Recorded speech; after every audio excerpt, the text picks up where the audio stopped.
প্রথমত হচ্ছে আপনারা জানেন যে আমাদের বেশ কয়েকটি কারাগার এই যে পরিবর্তনের পটভূমিকায় বেশ কয়েকটি কারাগারে আমাদের বিশৃঙ্খলার সৃষ্টি হয়েছিল এবং কয়েকটি কারাগার যেটা আমরা উল্লেখ করেছি, দুটি কারাগার আর ব্যাপকভাবে ক্ষতিগ্রস্ত হয়েছে। তো প্রেক্ষিতে আমাদের অ্যাপ্রক্সিমেটলি 2000-এর অধিক বন্দী পালায়ন করতে সক্ষম হয়েছিল এবং তার মধ্যে একটা বড় অংশ, অর্ধেকেরও বেশি ইতিমধ্যেই আইদার নিজের কিছু কিছু স্বেচ্ছায় আমাদের কারাগারে ফেরত এসছেন, আবার অনেককে গ্রেপ্তার করা হয়েছে। তো এই মুহূর্তে আমি একটু বলতে পারি যে আইন শৃঙ্খলা রক্ষাকারী বাহিনী প্রথম দিকে কিছুটা আমাদের পুলিশ এবং আইন শৃঙ্খলা রক্ষাকারী বাহিনীর কিছুটা গ্যাপের কারণে এটা গতি পায়নি, বাট বর্তমানে এটা চলমান এবং প্রতিদিনই আমাদেরকে যারা পালিয়ে রয়েছে এরকম বন্দী গ্রেপ্তার হচ্ছে এবং সংখ্যাটা ধীরে ধীরে কমে আসছে। তো আমি আশা করছি যে আমাদের ল এনফোর্সমেন্ট ইফেক্টিভ হলে অতি দ্রুততার সাথে সবাইকেই আইনের আওতায় নিয়ে আসা হবে এবং পরবর্তীতে তাদের প্রযোজ্য অনুসারে তাদের বিরুদ্ধে ব্যবস্থা গ্রহণ করা হবে। নেক্সট কোশ্চেন ছিল ভুয়া এবং দালাল সাংবাদিক। এটা আসলে আমি মনে করি যে এটা আপনারাই আমাদেরকে হেল্প করতে পারবেন এবং ডেফিনেটলি যারা সঠিক সাংবাদিকতার মানদণ্ডে জি।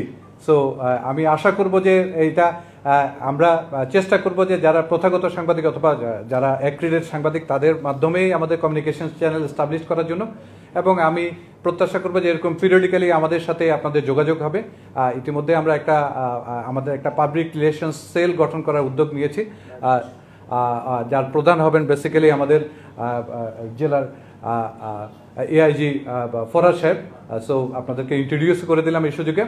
পরবর্তীতে উনি আসলে পিরিয়ডিক্যালি আপনাদেরকে আমাদের কার্যক্রম সম্পর্কে ব্রিফ করবেন এবং আপনাদের যদি কোয়ারি থাকে, কারণ আমি জানি আপনাদের প্রচুর আগ্রহ আছে কারাগার সম্পর্কে, তো ওই বিষয়গুলো আপনাদের আগ্রহ মিট করার চেষ্টা করবে। নেক্সট কোয়েশ্চেনটা ছিল হচ্ছে আপনাদের অ্যাবাউট আমাদের বন্দীরা, আমাদের কারারক্ষীরা এবং কর্মকর্তা কর্মচারী আহত হয়েছিল কিনা।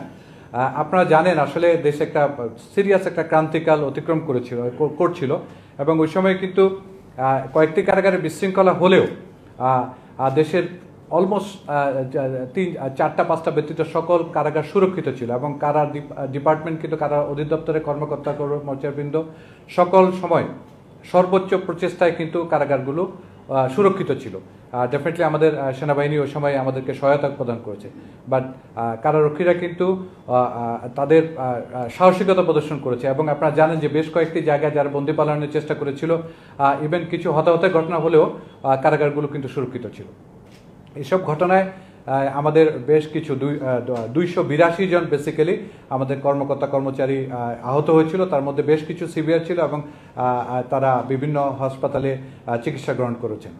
এখনও কিছু কিছু কর্মকর্তা কর্মচারী আছেন যারা এখনও দীর্ঘমেয়াদী চিকিৎসার আওতায় আছেন, বাট আল্লাহর রহমতে ওরকম যে অঙ্গহানি ঘটনা ঘটেনি, বাট যারা যে ইনজুরিগুলো হয়েছেন এখনও রিকভার করছেন। ধন্যবাদ।